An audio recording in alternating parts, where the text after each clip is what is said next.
Hey guys, welcome back.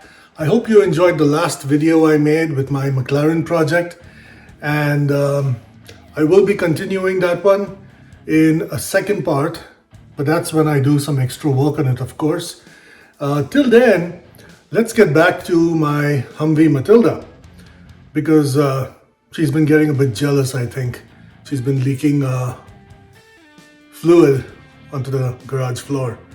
Anyways, that aside, let's get back. Let's do a recap. If you remember in part 1 and 2 of this seat installation video, I designed a whole bunch of parts and had them laser cut. Then I used my new drill press to create 4 sets of legs for the front row, both passenger and driver side. So here's me installing the legs onto the seats, my awesome Polaris Slingshot seats, and I'll be doing 2 sets of these, both for the front row. So here's me installing the front passenger side, just lining things up, making sure everything fits before I actually start drilling holes. The next thing I did was take the driver seat out because it's the anomalous seat of all 4 of them, and I cut out the backrest. After that, I installed the seat base, putting rivets and a bit of aluminum into the seat base frame.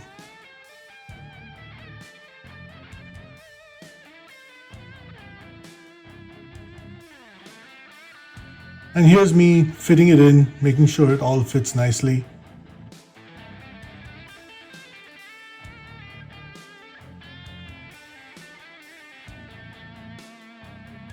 Between then and now, I bought a new car to zip around in. It's a really cool Audi TT Mark I, and now it's keeping my Lotus company. Here's the 2 of them looking really pretty together. Alright, let's get back to part 3 of the installation video and continue from where I left off.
So the fronts look really good,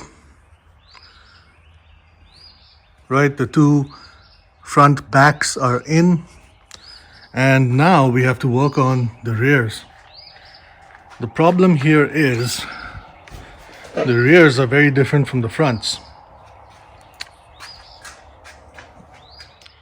What we have here is a very small point of contact down there.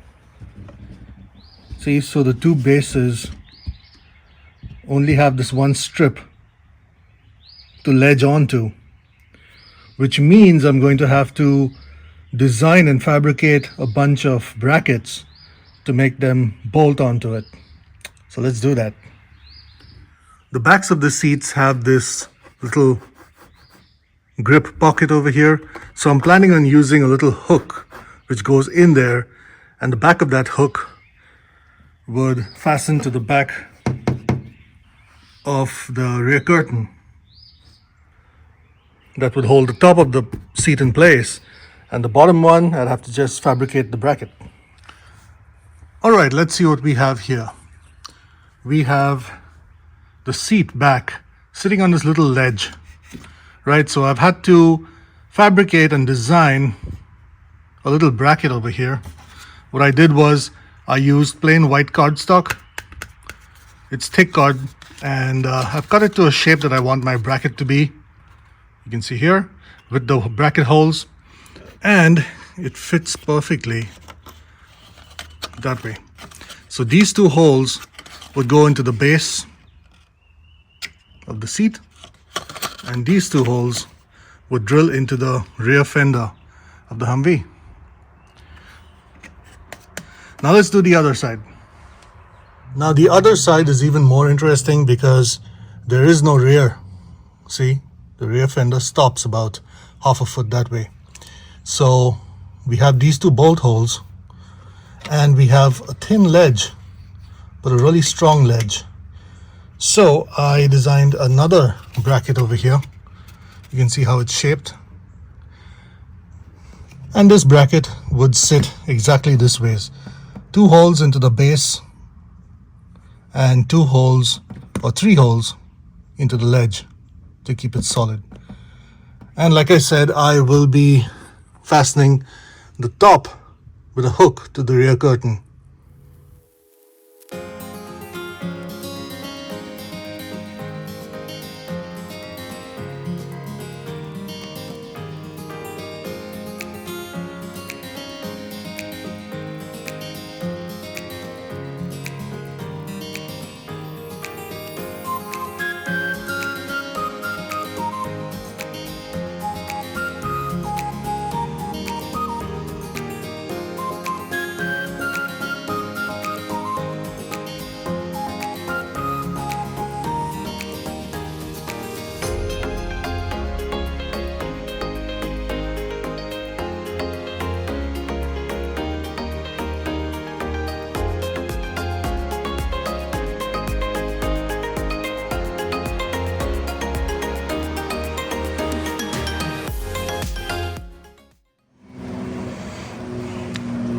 Look at that, a very rainy day. Can't do anything outside. Oh well, looks like I'll have to cap the work for now, maybe next week. Hey guys, so it's raining too heavily to do anything outside today. So unfortunately, I'm not going to be able to work on Matilda. However, I did get the front two seats done, and I'm pretty happy with that. The Denton show is coming up next weekend, and I'll be taking Matilda there. See, the front seats are looking pretty damn good. I'm really loving it.